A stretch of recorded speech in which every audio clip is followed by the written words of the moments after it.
Волконский ғой дейм, оқтиып жатады ғой. Аспанның биік екенін көріп жатады ғой таңға. Сол сияқты қарауға уақытымыз жоқ қой. Әйтпесе дүние сұлу ғой. Осыған бір күн сүріп кетудің өзі үлкен бақыт. Әр күніме мен ризамын. Әр күніме таңертең Алла көрсеткеніңе ризамын деп айтамын.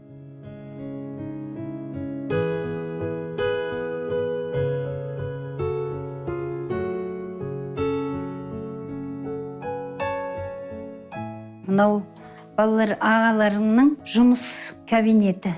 Осында 3 жылдан астам жұмыс істеді. Бұрын басқа жақта тұрғанбыз. Ертең-ерте тұрып, мынаған қарап, кішкене дұғасын жасап, жан-жағына қарап. Мына жақта Алатауым көрініп тұр. Мына жақта мына Көктөбе көрініп тұр. Ал енді мына жаққа қарасам, ауылымды көрем. Көргендей болам. Шығыста менің ауылым бар. Деп ауылға сағынышын көрсетіп отырды.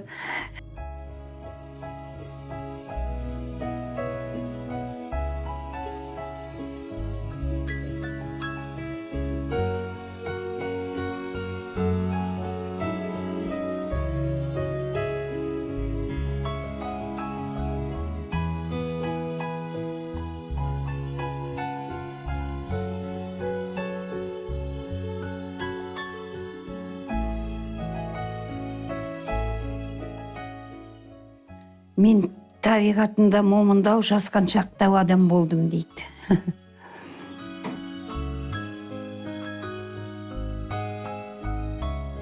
Сын сағатта өжеттеніп кететінім де бар дейді. Мен әкемнен мінекей 46 жасында дүниеге келіппін дейді әкеммен. Менің оның 13 жасында біз әке-шешеден жұрдай айырылыппыз дейді. Әкпесін айтады. 13 жасында. Сонда ол кісілер келіні мен інісіне осы баланы сен өсір, адам қыл деп анасы өзі қолынан тапсырып кеткен екен. Міне өзінің өлеңі бар. Екі ананың, екі әкенің ұлымын деген ұзақ өлеңі бар.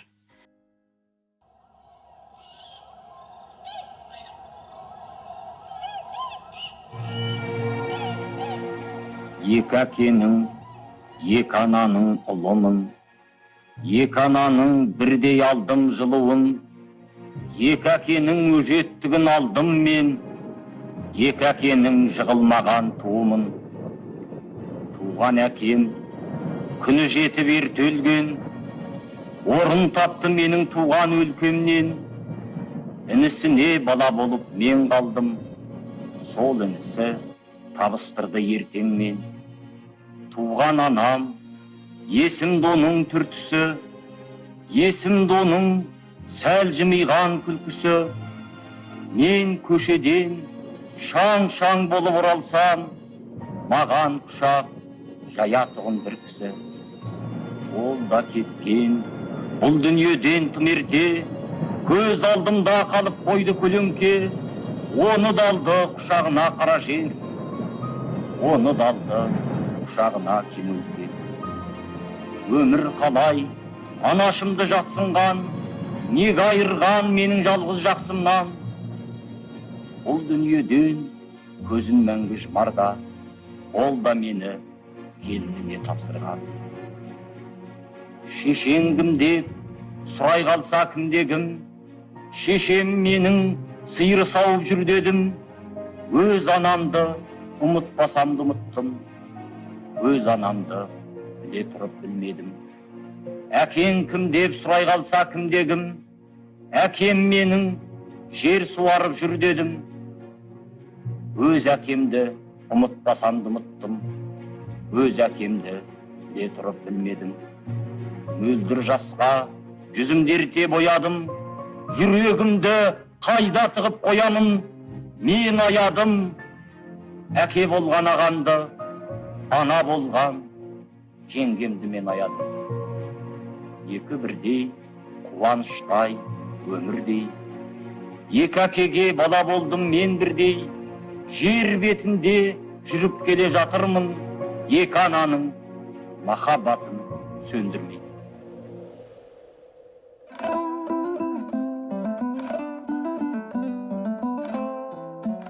ол аналарын өте жақсы көрді. Өз анасын ол кісі ауырып, сіңлісінің қолына кетіп бара жатады, сонда бір көріп қалады екен.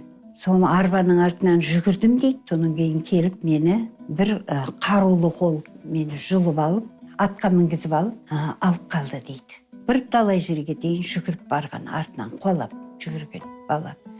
Анам неге кетіп баратыр деп.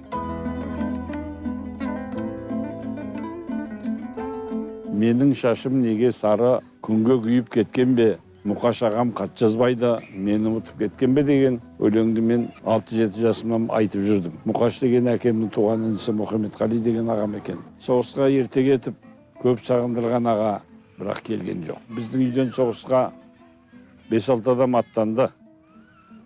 Ахметқали, Төребай деген екі ағам келді. Өзімнің әкем Молдағали, оның інісі Мұхаммедқали, Қожан соғыстан оралған жоқ. Оларды күту, көрсем де армандау, сөз жоқ көңілге мұң боп шөгеді екен.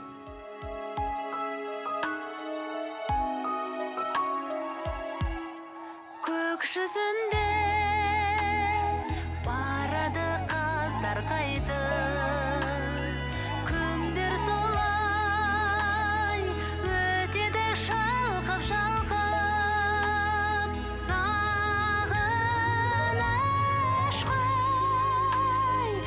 Ақши дейді. Ауыл қазір де солай аталады Ақши. Сонда 7 жылдық мектеп бар. Екеуміз бірге оқыдық 5-тен бастап. Басқа баладан өзі бір түрлі болды. Көп үндемейтін, тұйықтау болды. Бірақ алғыр еді. Әкесінің әскерін сағынады, көкесін сағынады, анасына арнап, сағындым апа, сен қайда жүрсің? Мен осындай жақсы оқимын, болашағымыз жақсы болады, қайғырма апа деген сияқты қылып көңілін аулап сөйтіп жазады. Әкем қашан келер екен деген сияқты мұңайып жазатын өлеңдер болады. Кейде мұғалімдер заказ береді, мейрам күніне 8 мартта мына қыздарға арнап жаз, солар жазады. Сөйтіп ол сол жолға қатысып кетті.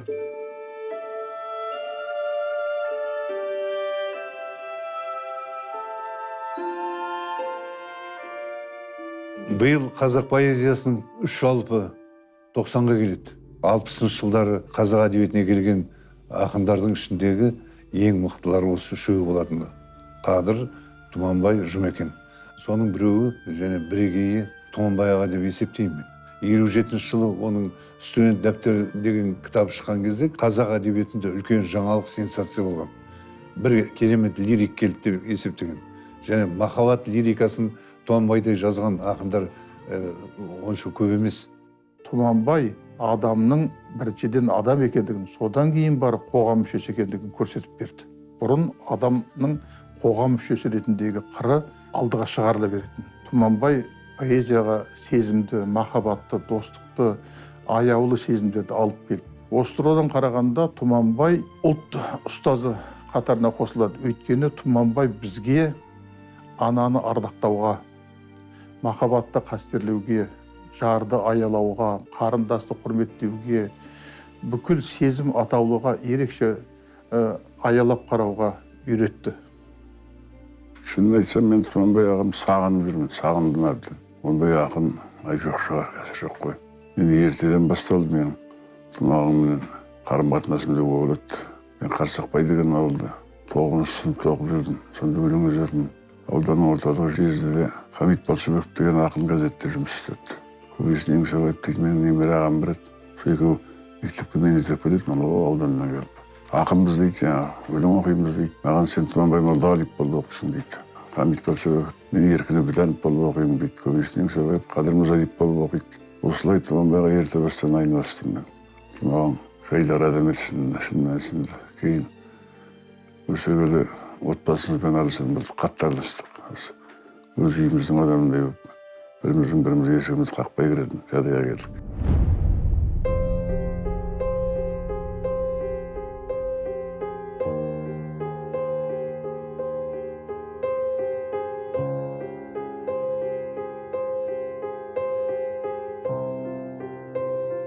Жалпы мен өмірімді өзім көп жырладым ғой. әкемді, шешемді, атамды, апамды, әкпемді, балаларымды көп жырлаған, көп жырға қосқан адам. Кейде сол үшін мені кей сыншылар сынап та жүреді. Бірақ мен енді өзім жақсы көрген нәрсені, өзім жақсы көріп аялаған адамдарымды жырға қоспасам, онда қалай болады деп ойлаймын.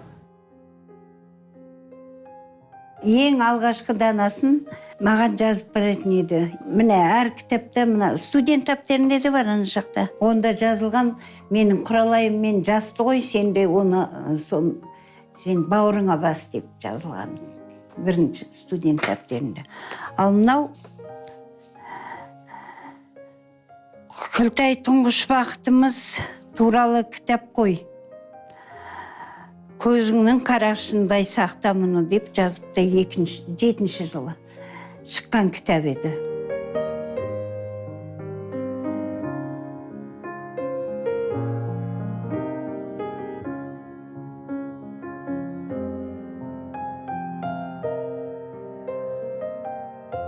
Тұмекеңді мен аға дейтімін. Бұл кісінің творчествосымен мен өте жас кезінен білем десем де артық болмайды. Сонда бұл кісінің шайда дайын құралай, майда дайын құралай дейтін бір балаларға арналған өлең кітабы болады. Кейін мен Москваға оқуға түстім, МГУ-ға. Сонда қолыма Қош көктем дейтін Тұмекеңнің кітабы тиді. Ішін оқып отырсам, ішіне құралай деген сөзді қайтадан көрдім. Бақсам, бұл кісі Москвада оқиды екен. Сосын бірден алгоритм құрып, бұл қыз қайда оқиды деп бүкіл Москваның институттарын шарлап іздедім. Бұл кісі инженерлік физика институтында оқиды екен, жалғыз қыз. Негізін тек қана ұлдарды алады. Сонда барып танысып, бұл кезде енді құралайдың подругалары Лена және Катя дейтін екі қыз екен. Олар торт жақсы көреді екен. Содан Прага дейтін тортты жақсы көреді екен. Соны сатып алып, барып тұратымын. Осылай сөзіміз жарасып, кейін үйлі болдық, бұранды болдық дегендей. Тұңғыш қызымыз ерте қайтыс болып кетті. Қатты қайғырды, өліп тірілдік десек. Шындықта болар, аузынан тастамайтын оған бір кітап жазды. Мен ғой өлеңменен мұң зарымды шығарып жатырмын. Сен байқұс қалай өмір сүріп жүрсің? Қалай сен қиналмай? Мен сені түсінем ғой деп маған да сөйтіп отыратын. Сен жүріп өткен терді ұрпақ көшеңнің гүлін, бақытты шалдың ғұмырын кешемін бүгін. Өліге жаңа келіпті Алтынай папаң, жалғыз жүріп ақ жеңіпті мешеудің мыңын. Керекті жерде қашанда сөйлеуді білген, өрнекпен көрдім асқарам бейнеңді гүлмен. Құралайымның жоғынау осынау тойда. Тағдырын қатал оғынай кеудемді тілген. Көктемде жауар жаңбырсыз гүлдеме ақыл, күні барларға уақыт күндеме батыл. Құралай бар деп ойлаңдар осынау тойда. Алысқа кетіп келуге үлгермей жатыр. Артынан шәкірт балалар таптана ерсін, жүмәлдайттар мақтанды мақтала берсін. Адамзат үшін жаралған асқарым менің. Ойларың көп қой, тойларың көп бола берсін. Мен елуге келгенімде бірінші рет тойладым. Тұмекең айтты, болмайды, сен тойлауың керек деп. Тоңын тойламаймын негіз. Алайда мен бақытты адамын. Осындай қазақтың ақиқ ақынның жанында жүріп, атының шылбырын ұстап, қолына су құю бақытына ие болғаныма мен қуаныштымын.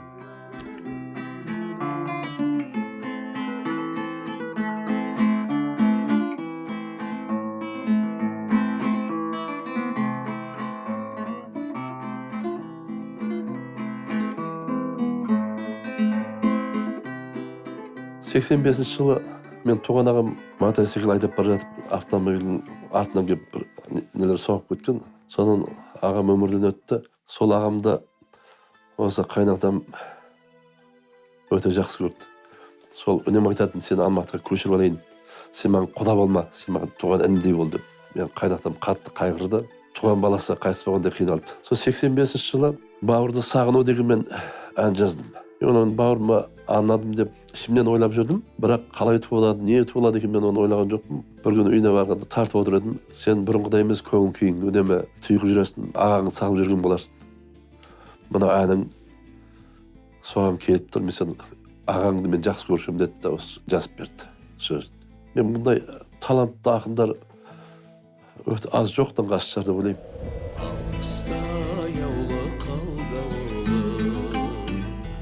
Аңсаумен күтеді ол дауылы, қалды қапыста қоштаса алмай, мен сені сағындым жан бауырым.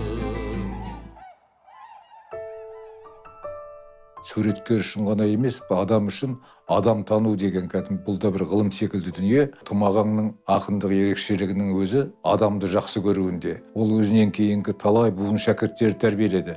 Біздің әрқайсымызды өзімен бір тең санап, жақсы көріп, жақсы өлең жазсаң, өзі жазғандай қуанып жүретін. Мен 50-ға келген кезде Тұмағаң өлең оқыды. Білмеймін сенің туған мекеніңді, бұйыртсын Аллам саған екелуді, топ-тұнық жанарыңның өзі айтады Тұманбайдың інісі екеніңді деп. Адамды солай аялайтын. Біреулер айтады, Тұманбай Молдағалиев арна өлеңді көп жазады деп. Ол мәселе онда емес қой. Тұманбайдың лирикасына бойлау керек, оның махаббат жырларына бойлау керек. Әнге жазған өлеңдер әлгі құстарға айтып барады. Нұрғиса ағамыз екеуінің туған елге, туған жерге деген үлкен бір ойларға бастайтын үлкен ескерткіш болды.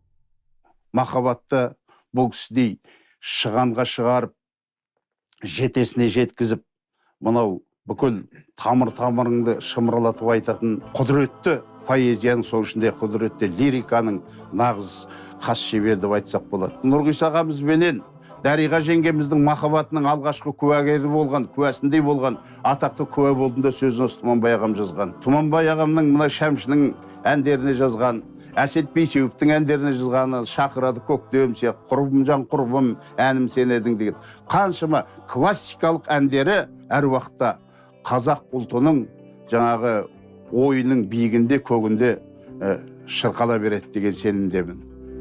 Көзімді жұмсам да көрем сені, еседі арманың қоңыр желі. Күә бол Алатау бақытыма, күә бол көктерек көлеңкелі. Тұманбай жырларының әдебиеттің аясынан шығып, сөз өнерінің өлкесінен өтіп, өмірге еніп кеткен жағдайлары өте көп. Мен бір жағдайды айтқым келеді, ол осыдан 20 шақты жыл бұрын маған өзіме сырғып айтылған әңгіме. Бір азаматқа өзінен 20 жас шамасындағы қыз бала көңілін білдіреді. Бір рет емес, екі рет емес, бірнеше рет білдіреді. Содан бұл қатты дағдарысқа түседі, көңілін аяйды, құдайды жақсы көреді, бірақ басқа жағдайлар бар. Содан Тұманбайдың өлеңін көшіріп, жаңағы қыз балаға жібереді. Қайтесің маған ғашық боп, абайла кетпе өртеніп, ұқсаймын кейде қасқырға, жолда бір жатқан сорт өліп. Абайла жаным алыс жүр, жақындай берме көп маған, сен дағы маған таныс жыр, көп уақыт өзім жоқтаған. Ол бақыт қалған қарағым, 10 жылдың арғы жағында, мәне бап зулап барамын өмірдің арғымағына. Ұстама оның жалынан, ойынға назға құмар қыз, өмірдің арғымағынан үшеуміз бірдей құлармыз деген. Сол өлеңді алғаннан кейін қыз бала ақылға келеді, сабырға келеді, бәрі орнына түседі. Екеуі аға, қарындас болып өзінің бір аялы сезімдерін сақтап қалады. Осындай жағдайлар Тұмағаңның өлеңіне, жырына байланысты талай болғандығы анық.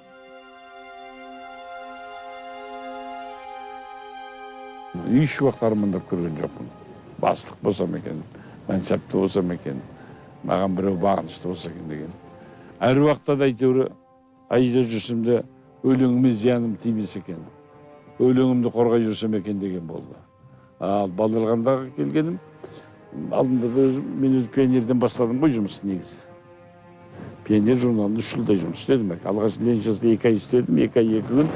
Сосын пионер журналының редакторы Рахметулла Нырысып деген ағамыз шақырып, соған бардым. 3 жылдай істеп, содан кейін барып баспаға ауыстым. Менің алғашқы творчестволық жолым балалардың баспасынан басылады. Содан кейін енді сонымен аяқталады ғой. Балдырған 25 жыл басқарда балалар әдебиетінің дамуына да, Балдырған журналының өркендеуінен мұзағынан кейін көп еңбек сіңірді. Балалардан ештеңені аямау керек дейтін. Бірақ ескертетін бізге, қолдан сендер ақын жасамаңдар. Болады ғой, кейбір баланың бір айқыш-ұйқыш шумақтармен келетіндер біз жөндеп жіберіп жатамыз ғой үстінен. Ол кісіге барған кезде қол қойдыруға апарасың, біліп қоятын. Мынаны сендер жөндепсіңдер ғой, балалардан ақын шығармаңдар. Ақын өзі туылады, ал ақын беріледі, өзі берілетін нәрсе деп отыратын. Өте тәртіпті адам болатын.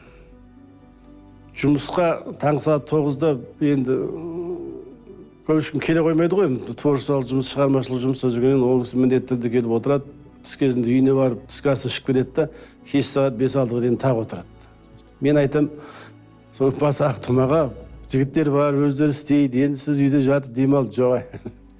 Сен мені үйде шатастырма дейді. Мен жұмыстың аты жұмыс. Келіп журналды өзі оқиды, қате кетіп қоймасын, адамдардың аттарынан қате кетіп қоймасын, ұят болады деп. Өзі қадағалап енді 76 жасына дейін жұмыс істеді ғой. Бұл кісі сондай жайлы басшы болады. Кейде бір жұмыстың байланысы менен бір нәрсені айтып қалады енді. Бітсең болмай ма деген секілді ше. Бірақ ертесі немесе сол күні 1-2 сағаттан кейін қайта шақыратын жаңа. Қайта шақырып, бей, бағанағы айтқан сөзге сен ренжіп қалма ол. Ол жұмыстың ісі. Жұмыс болғаннан кейін солай кей нәрсені талап етеміз. Ал біздің кісілігіміз жаңағы ол өз алдына деп, осы көңіл деген дүниеге ол кісі өте керемет мән беретін. Өзімен есептегенде жастар болып есептелінетін қанша баласы бар екен. Жаңа қоғамдағы, яғни ақындар да, жаңа соған қамқор болып жүреді. Үнемі қамқор болып. Сол жаңағы балам деп жаңағы поэзиядағы інілері ғой. Сол кісілер келген кезде өзінің мынандай жаңағы ақша салатын сейіп бар ғой. Содан жаңағы ақша алып беріп, сөйтіп үнемі соны сөйтіп отырғанын көретіміз.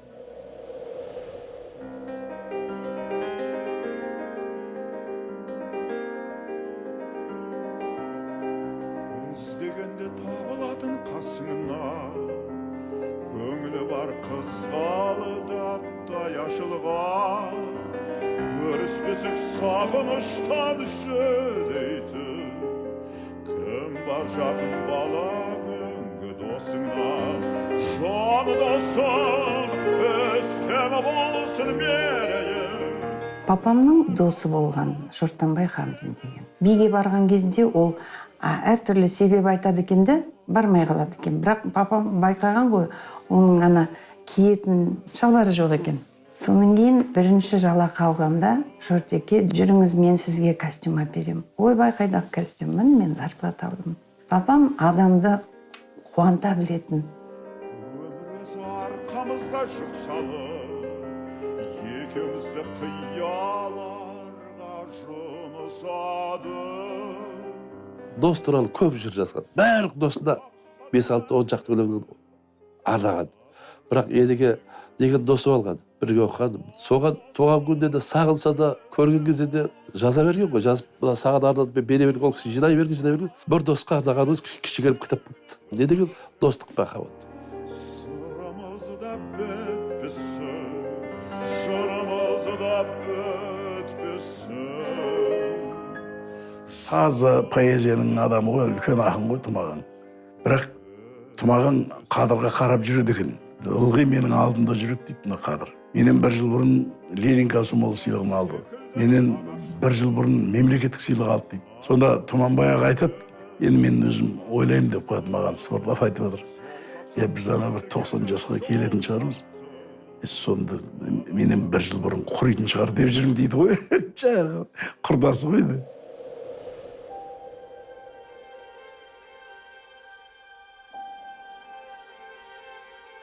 Қадыр аға да екеуі де 76 жасында қайтыс болды. Бірақ Қадыр аға бұрын кетіп қалды бәрібір. Сонда Тұманбай аға, сен маған аға деп айтпаушы едің, енді сен сияқты ағаны қайдан табамын деп еңкілдеп жылады ғой. Енді туған бауырын жоғалтқандай жылады. Артынан көп ұзаған жоқ, бір 3-4 айдың шамасында өзі де кетіп қалды. Жаз өмірін, мәз өмірін қысқартып, бара жатыр қос қайтып. Замарайды менің бала кезімде, бір жалт етіп өте шыққан сезімде. Сағыныш деген бітпейтін нәрсе ғой. Күннен күнге артады. Өзі тойласа, осы халқы қолдаса, мен сөйлеп отырмас едім, өзі сөйлер еді ғой. Әрине сағынышымыз көп. Балаларымыз да сағынады, өзімізде. Қап болсашы, тірі болсашы, өзі көрсеші деген армандаймыз енді. Көрсе деп. Неге көре алмай кетті. 76 жас деген ер адамға жас емес. Өте ерте кетіп қалды деп ойлаймын. Өскен жерге сыймай кетіп барады, өскен жерін қимай кетіп барады. Әкем 2 аманат қалдырыпты. Мен 4 қыздан кейін туылған ұлымын. 2 жасарым, 1,5 жасарым болғанда осындай бір өлең жазыпты маған. Ана тілі. Бір ауыз сөз үйреніпсің бүгінде, менің ана тілімде, қазақ болып туғаннан соң бөбегім. Қазақ болып өлген жақсы түбінде. Барлық тілді үйренерсің сен әлі, жігіт болып саналы. Қайда жүрсең, өз еліңді ұмытпа. Өз еліңнің туын көтер жоғары. Мен анамды ұғындым деп мақтанам. Тілін білдім, жырын білдім сақтаған. Өз анасын сыйламаған пақырлар, отанын да сыйлап көрген жоқ балам. Ұлым, менің бұл сөзіме бағарсың. Жанар кезде өзің де от боп жанарсың. Менің қазақ жүрегімді ал, тілімді ұқ. Ал басқасын өзің тауып аларсың. Екінші ол дін. Кем сол 5 жастамын ба, 6 жастамын ба, қымқап анам аманат ретінде бір нәрсені айтып кеткен деді. Осы сөзді сен ұмытпай, ұстанып жүрсең, жолыңда ашық болады, бәрі дұрыс болады деп, соны қалдырып кетті дейді. Ол қандай сөз десек, «Ля иляха илляллах, Мұхаммед Расулалла» деген негізгі парызымыз. Менің ойым, ол өте маңызды аманат деп санаймын. Екеуінде, тіл де, дін де, 2 тірек.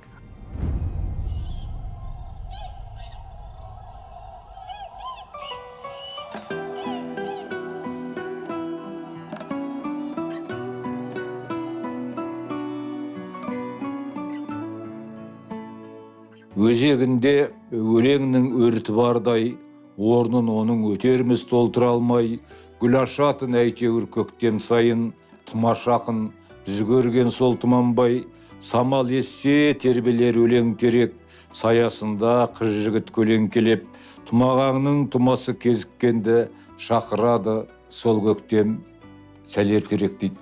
Тұмағаң өзі көктемнің ақыны ғой. Сондықтан Тұмағаң қазақ барда, қазақ өлеңі барда, қазақ рухын оятатын ақынның бірі. Көктемді қондырып қанатына, құс қайтып оралды алмады ма? Мен ол кісімен 80 жылдардың аяғында Индияға сапарлас болдым. Ол кезде шетелге көп адамдарды шығара бермейді. Шыққан адамның қалтасында бар болғаны $45 болатын. Сол $45 кәкір-шүкірге кетті де қалды.